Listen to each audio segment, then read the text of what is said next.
ব্লেজারটা খুলে ফেলি। হ্যাঁ, খুলে ফেলো।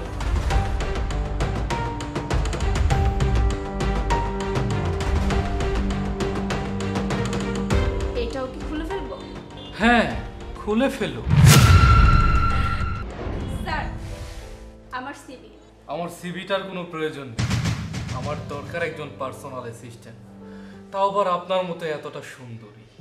আচ্ছা ঠিক আছে, তুমি আমার এই কোম্পানি থেকে কত টাকা স্যালারি রেসপেক্ট করো? এই তো 20-25 হাজার টাকা। অনলি 25,000 টাকা? আমি যদি চাই তোমার স্যালারিকে আমি দ্বিগুণ করে দিতে পারি। তুমি যদি আমাকে ইমপ্রেস করতে পারো তাহলে তোমার স্যালারি আমি 1 লাখ করে দেব। 1 লাখ? স্যার, আমি বুঝতে পেরেছি আমার কি করতে হবে। ব্লেজারটা খুলে ফেলি। হ্যাঁ, খুলে ফেলো।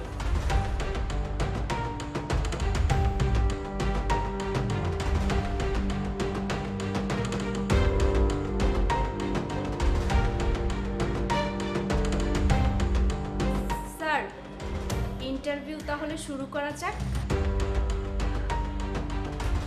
স্যার, এটাও কি খুলে ফেলবো? হ্যাঁ, খুলে ফেলো।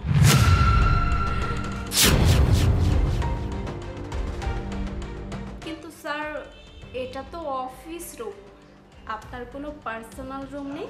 Stop stop your mouth. আমি শুধুমাত্র তোমাকে টেস্ট করছিলাম। ছি, তুমি এতটা নিচে নামতে পারো?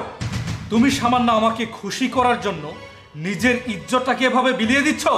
কিন্তু স্যার, আপনিই তো বলেছেন কাপড়টা খোলার জন্য, আর আমি তো আপনার কথা মতোই কাপড়টা খুলেছি। আমি তোমাকে তোমার ড্রেসটা খুলতে বললাম আর তুমি খুলে ফেললে। দেখো, আমার ব্যবসায় অনেক প্রতিদ্বন্দ্বী আছে।